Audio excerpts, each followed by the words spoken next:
Welcome all of you to my 9 p.m. So, if you're watching me live right now, why don't you say hello to me and let's get started.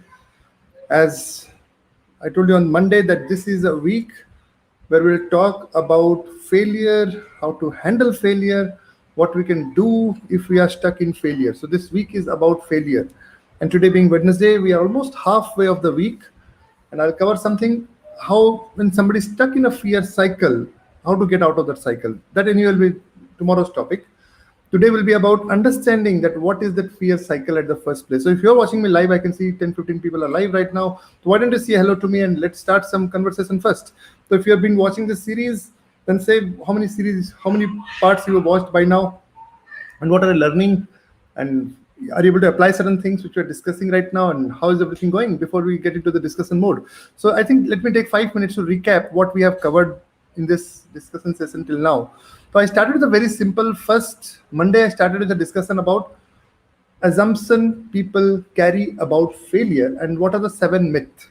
The first myth I covered was that failure is unavoidable. I mean, you try to avoid it, the more you avoid it, the more it comes to your life. So it is unavoidable. Better adapt it. That's the first thing I covered. Then I covered that failure is not an event, it is a process. If you fail at certain things, that doesn't mean that you have failed overnight. That means there is certain things which you are doing consistently, and it is a process which has eventually led you to fail at certain things, isn't it?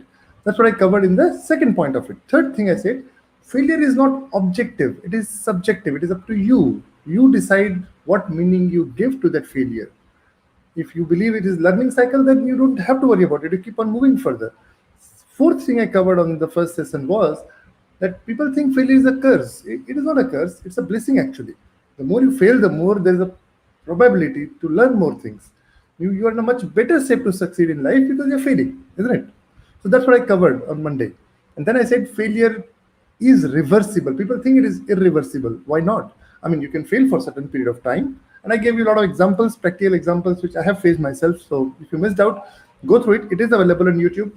And this will be available for more 3 days. After that, on Monday, this will be unlisted. I mean, it will be out of it will be in the private mode. So before that, you go through it and do whatever you can do with it and learn something from it and let me know.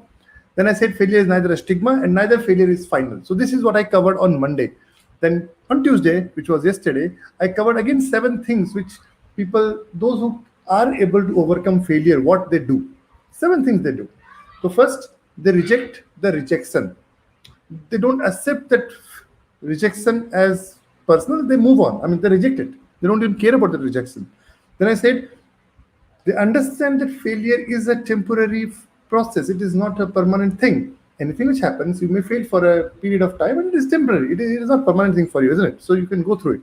Third thing which I covered was failure is an isolated incident. You may fail in some areas of your life. Now, that doesn't mean that you are a failure for all the areas of your life. You might fail in career for some time, you fail. You may fail in your marriage for some time. You may fail in your relationship for some time. You may fail in your health for some time. Now, those are one component of a failure. That component of a failure doesn't mean that your entire life is a failure. So that's very important to understand. So that's what people who are able to overcome failure, they understand this.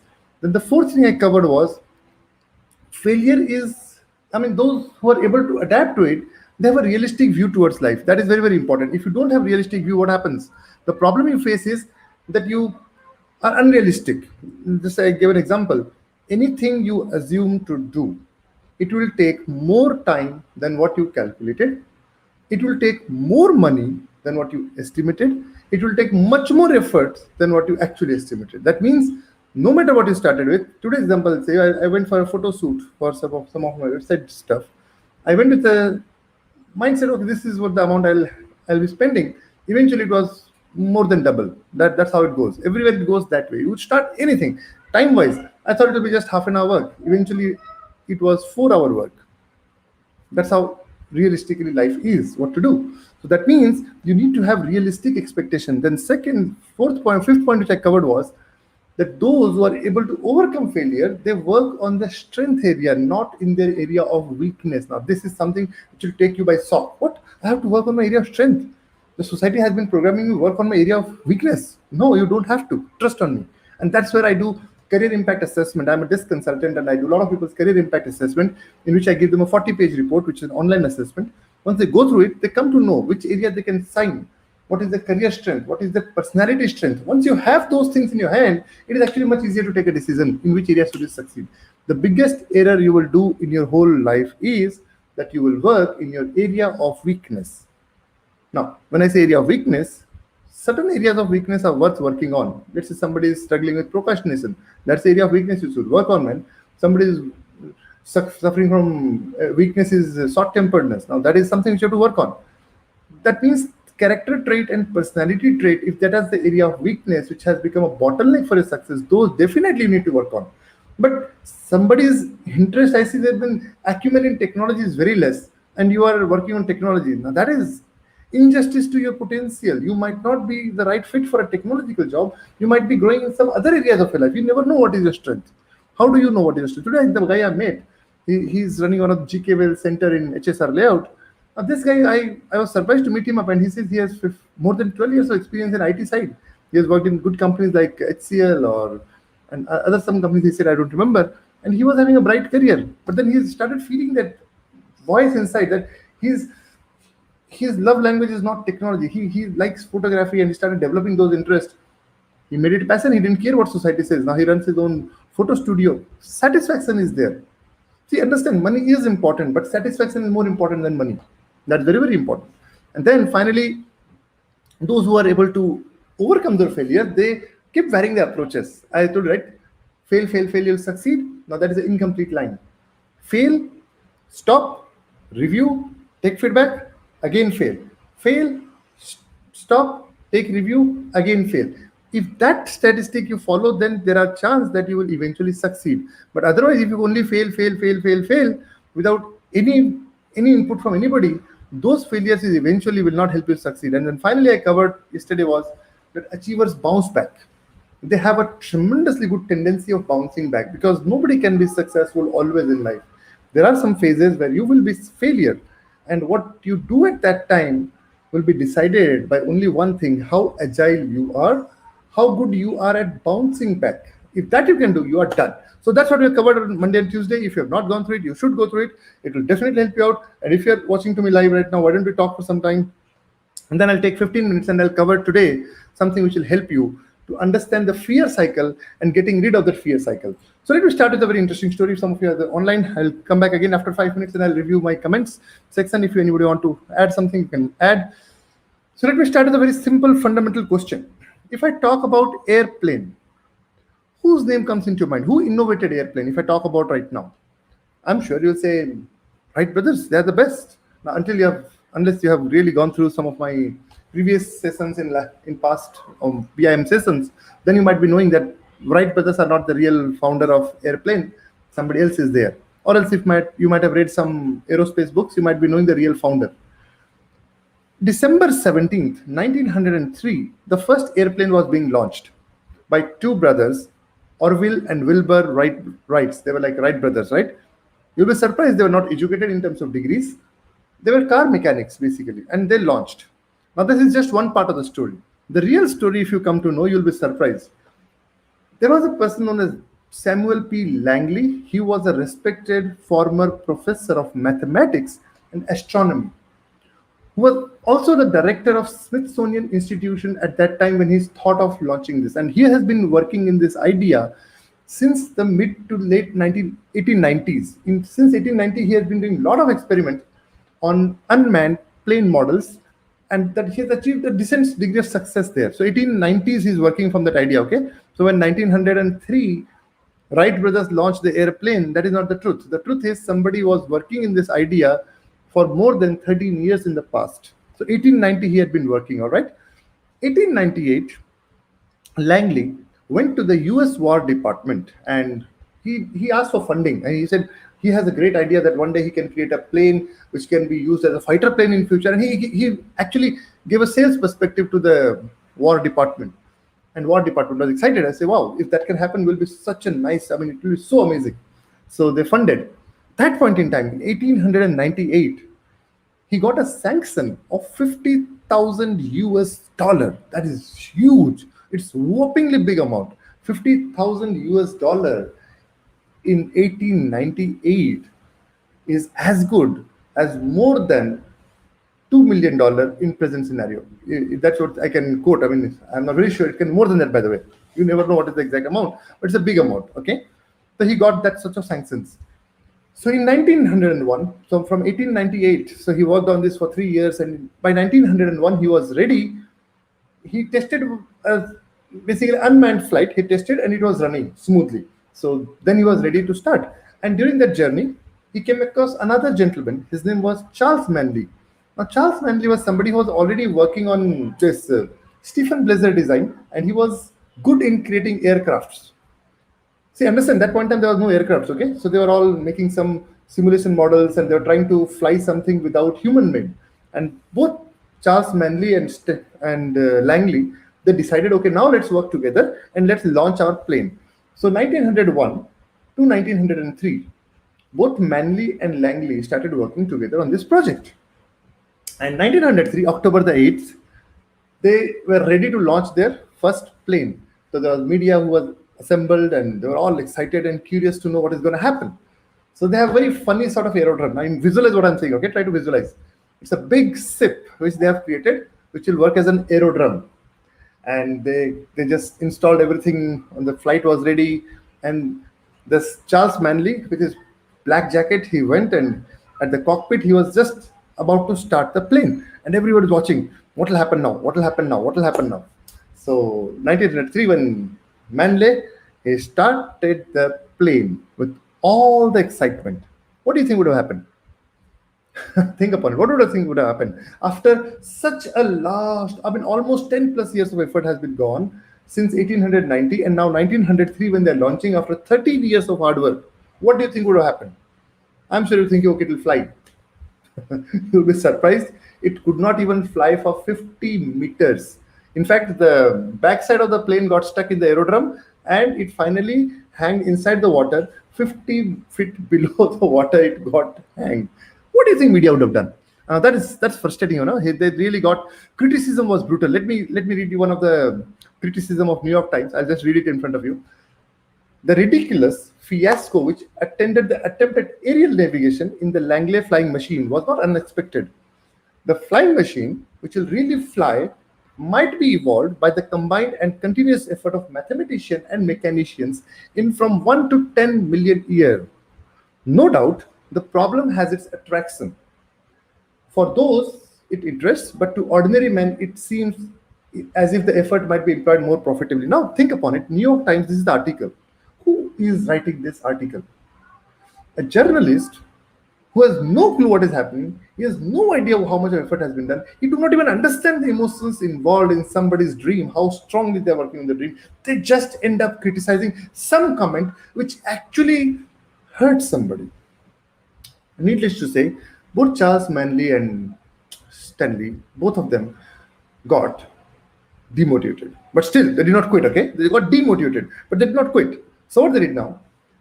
4 weeks, almost like 8 weeks later, okay? 8 weeks later, they again came back, this time later in the December. So now understand, October 1903, they launched the first time and it failed miserably. October 8th, 1903, it failed miserably. It could not even fly for 50 meters. The plane actually broken down and it went into the water. And media literally attacked left, right, and center. And it was depressing for them. But still, they did not give up. 8 weeks later, 8 weeks, listen carefully. 8 weeks later, again, they did some modifications in the design. Again, they were ready for the flying things. Okay. Again, the same thing happened. Now, Manley is again going back with his black jacket. He is ready this time. They are more excited. They are sure it will fly. What do you think would have happened again? Again, they started for sure. And this time it started flying. Okay. Good news. They started flying. But right after 100 meters, the cable which was supporting the wing broken. Oh my goodness. Now the wing is broken. Now imagine a flight which wing is broken. What is going to happen? It fell down in the water. Oh my God. It was so painful. Such a disaster. And what do you think media would have done? My God. Media. My goodness. And I'll tell you this exact line which media. Again, New York Times, the famous magazine. So they what they started doing was, this time the criticism was mind blowing. They said, "We hope." Now listen, how painful is this criticism? "We hope that Professor Langley will not put his substantial greatness as a scientist."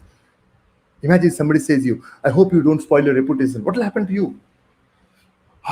It will burn you, isn't it? That's what exactly happened. So listen to this line. "We hope that Professor Langley will not put his substantial greatness as a scientist in further peril by continuing the waste of time and the money involved in further airship experiments."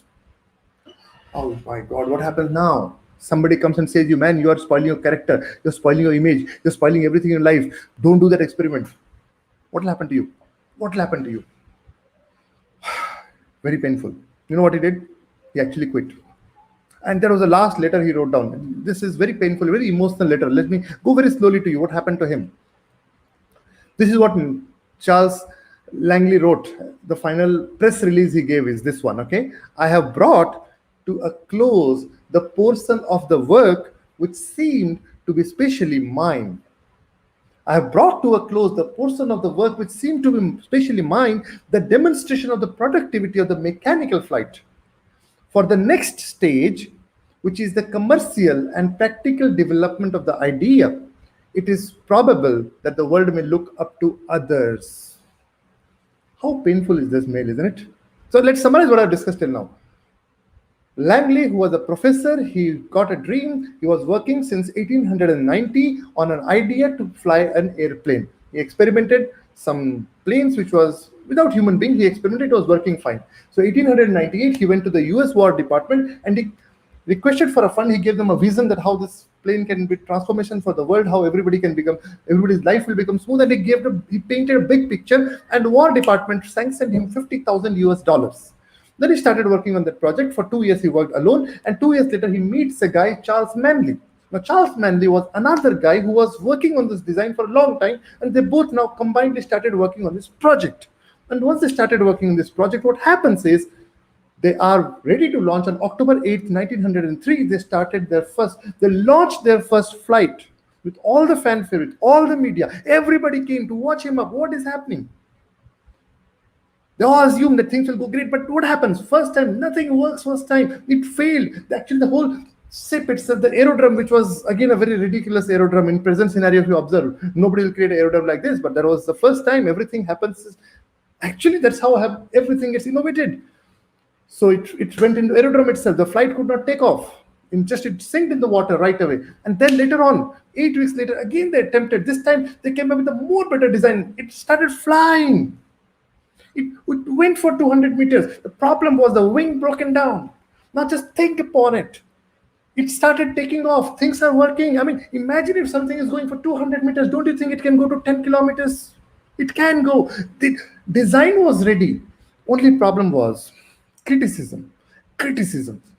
I hate criticisms, it takes away the dreams of the people. People's dreams are scared because people end up and who are these criticizing people? People who do not work in that area. They start criticizing and just write down articles around it. Oh my goodness, it burns energy. You know why I'm so passionate about this idea? When I started my entrepreneurship venture, I faced the same harsh criticism from the world. The world was against it. I don't know what the problem they have when they start attacking on the people without any reason. But you don't take away anything from them, but they come and they start criticizing. They start saying it is not good, it will not help, it will go. I mean, how does it matter? Let's go for our dream. Who cares? But that doesn't happen. What will happen is actually people will attack on it. They just attack on it. And that's how a dream was stolen. That's how Langley's dream of 30 plus years, hard work of 20 plus years was wasted just by criticism. And unfortunately, he was not associated with any positive organization which could have motivated. Now just imagine, same Langley and Manley, while they were working on a project, when they were working so hard on this idea, along with that, they would have been to a positive association which would have said, man, come on, go ahead, don't listen to this idiot media. Don't care about it. Let them write what they want to write. It's a freedom. Let them use their freedom for the wrong reason.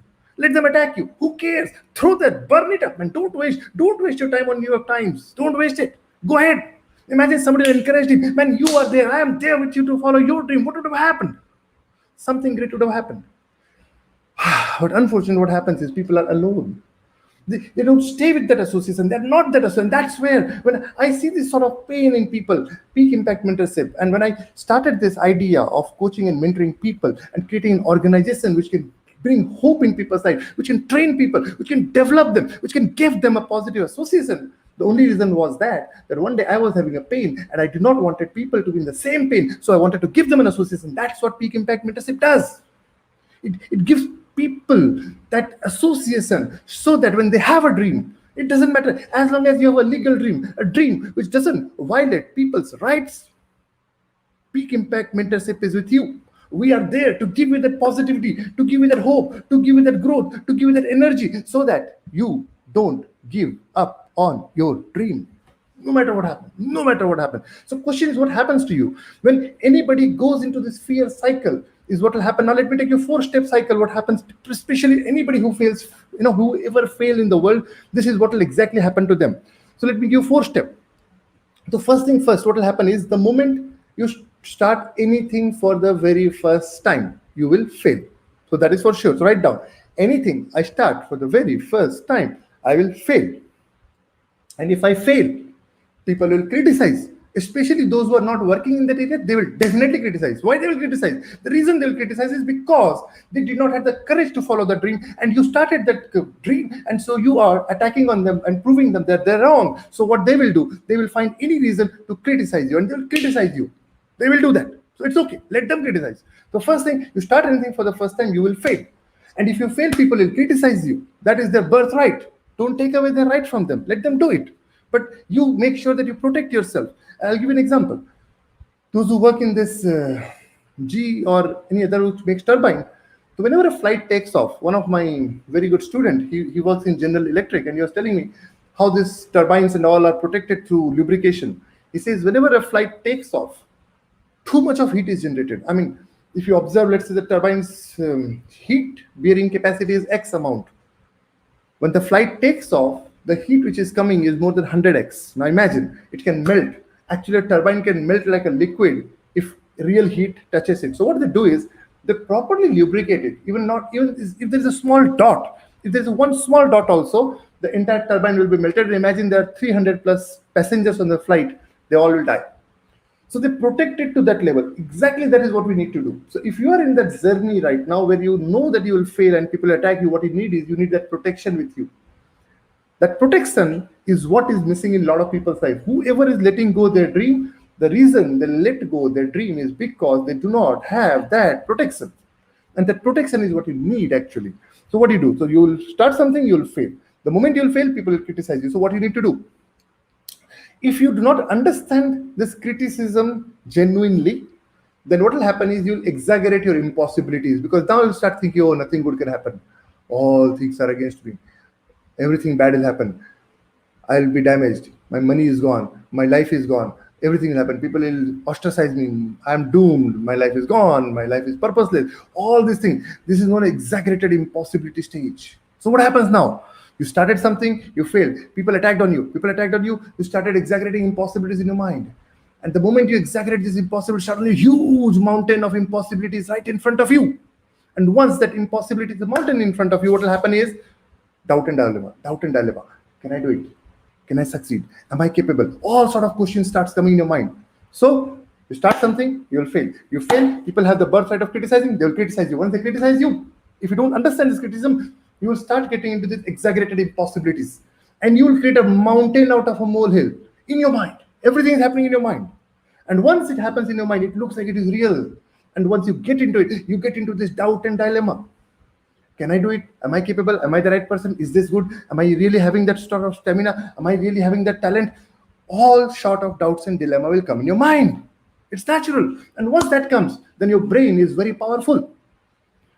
The moment the brain sees it is in doubt and dilemma, it start attacking you. And you start collecting evidence. Yes, it will not work. Yes, it will not work. Okay, you're a mathematician. How can you fly an airplane? All these things. The brain start collecting evidence. And the moment it start collecting evidence, good or bad doesn't matter. Everything can be proved. Logically, I can prove everything right and everything wrong. That's it. That means the moment you start getting into doubt and dilemma phase, your brain start bringing evidence. Yes, it is not possible. Yes, it is not possible. You are a loser. From childhood, you have been failing. See your track record. You are a bullshit guy. You have done nothing good. You are good for nothing. You are hopeless. And all these things, once it happens, what happens to you right now? Automatically, your brain is choked. Done. And once this happens, your brain is choked. You are surely doomed to fail. This is a failure cycle, by the way. So let me explain to you. Very simple. So first, you try anything new for the first time, you will fail. The moment you fail, people have the birthright to criticize you. They will criticize you. That's for sure. Once they criticize you, it's up to you. If you don't understand this criticism and you take it personally, you will start exaggerating impossibilities in your mind. So those impossibilities eventually become big mountains in your mind. And once those mountains are formed in your mind, you will get into doubt and dilemma. And once you're in doubt and dilemma, your brain starts collecting evidences to prove that your doubt and dilemma are actually truth.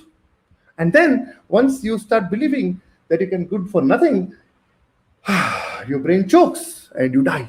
Your dream is gone. Once and forever, it's gone. So what do you do now? Okay, now let's reverse this cycle. Reversing this cycle is totally different. It happens like this. Again, you start something for the first time new. You will fail. You will fail. And people will criticize you. Till this point, nothing will change because you have no control. But what you do now here is, when people are criticizing you, first thing, you are connected to a positive association. Let me tell you, if you're not part of any positive, encouraging association of like-minded people who are moving on in life just like you are moving on in your circle, that's very, very important. In your circle, you want to become an entrepreneur, you need to hang around with entrepreneur sort of positive association. You want to become a cricketer, you want to be associated with cricketer association, not with hockey association. So that's very, very important. Just any positive association will not help you, because like-minded association can understand your pain. If I'm part of a religious association and I have nothing to do with religion, I mean, this association look to be theoretical. It will look like, man, I have so much of dream in my life. What do I do with this religion? Nothing wrong in that. Similarly, which association to be associated is very important. Association which is in your domain, so that you can grow together, they can understand your pain. That's very, very important. Once you do that, what happens? So when you're going through this failure pain and people are criticizing you, this association will show you positivity. Yes, it is possible. Yes, it is possible. See, they will exaggerate this mountain of possibility in your mind. The moment this exaggeration of possibility happens in your mind, suddenly that energy comes up. So when people criticize you, you are excited to go and hit them hard by your work ethic, by your new idea, with your new action, and you go and perform, and it gives you clarity. The moment you get into that exaggerated possibility, your brain gets clarity. Okay, man, this will happen for sure. I will prove them wrong. I don't care about it. I will prove them wrong. I will go and succeed. Once that happens, what do you do now? So you have exaggerated possibility. That exaggerated possibility gave you clarity. Once you got a clarity, what are you going to do now? Massive action. Not action, massive action 24/7. You are going to make it happen. Check it out. That's what any successful person has done. Whether it's Sachin Tendulkar, there was a time he practiced and practiced and practiced and practiced and practiced and practiced and practiced for hours and hours and hours and hours. Check it out. When I was preparing for my IIT days to play IIT, I was reading. Man, get it done. There's no other option. Get it done. That's what exactly you'll do. So you'll go to do massive action. So what will happen now? Massive action doesn't mean that you will succeed right away. Massive action will lead to massive failures for some time. So it means you started something, you failed, people criticized you, and after criticizing, you're in an association. That association starts showing you positivity. So you exaggerated possibility in your mind. With that exaggerated possibility came clarity of your thoughts. Once clarity of thought came, you massive action. And once you put that massive action, what happens is you fail massively. And again, the same cycle goes again. And after failing for a certain period of time and being in the positive association, what will happen with you is that you will eventually crack the code and you will become successful. Now, what I said looks to be easier when you are listening to me right now. But when you actually apply it in some areas of your life, it will be very difficult. I can assure you it will be very difficult. I have gone through it. I've gone through it multiple stages in my life. In schooling, I've gone through it. In my college days, I've gone through it. When I started my professional career, I've gone through it. From professional career to entrepreneurship, I've gone through it. From entrepreneurship career to coaching career, I've gone through it. I've gone through it every step of my life. And one thing I have done, I've not fought this battle alone. If you're trying to fight this battle alone, let me tell you, my dear friend, I understand your pain. So let me offer to you that association which can help you grow in your life is the Association of Peak Impact Mentorship. If you're not yet be part of it, be part of our Ascending Your Peak program. That can be a transformational program for you. and it has been very nominally subscribed so that you can afford it no matter what happens. And I'm sure if you're watching to me live right now, it can help you grow. And let me see if you are there. Let me see you. Let's practice. Wow, Manish is saying very good line. So let me see what Manish is saying. So Manish is saying 10,000 times practice. You said I'm scared of a person who has practiced a kick 10,000 times more than a person who never starts. That's an amazing line, Manish. I liked it. Very, very nice. So I'm sure if you're watching to me right now live or you're watching to me later on recording, so if you like this, add up your experience. I want to know your experience. What was your experience when people criticized you in your endeavor? What happened to you? How did you manage it? What exactly you did it? I mean, let me know if how you have overcome it, because that's very, very important. The pain which anybody goes through while going through this journey is so painful that it is worth knowing. And if we can help each other, it will be awesome. So it's great talking to you. And if you have not gone through one of my book, which I have created recently, ebook, I'll send you the link right away. You can download my 4 principles of transformation. This ebook can help you. And if you want to subscribe to my email list, this can help you. I can add you to my email list as well. Every week, every day, basically almost weekly, 4 or 5 mails I send based on my bandwidth, where you can get some latest ideas I'm working on. Right now I'm working on failure series, so I'll keep on sending those bits and pieces of mail so that can help you out to grow more, and be subscribed to it. And if anything else you want to know, and if you want to connect with my program, I do every Saturday a program, a mentorship program, where close to 300 plus people join. And if you want to be that part of that mentorship program, let me know. I can enroll you for that, and let's grow together. It was great talking to you. If anybody has any question for a couple of minutes, I'll stay more for live. And if you don't have any question or you watch it later on, let me know. I can help you out. If anybody else any questions, that's great. So this, can you subscribe to it? And let me also give you a couple of podcast link, which if you have clarity problem, I'll give you certain one of my list which can help you to get clarity in your life. If you're struggling with clarity, this is my podcast which you can subscribe to. It can give you clarity. So that's great. So it was great talking to all of you. I'm coming back again tomorrow, same time, with next step. So today we discussed about what is failure cycle. Tomorrow I'll tell you exactly how to take this little bit idea I gave today, how to come out of this failure cycle. Tomorrow I'll go into more detail, and it was great talking to you. Thank you so much.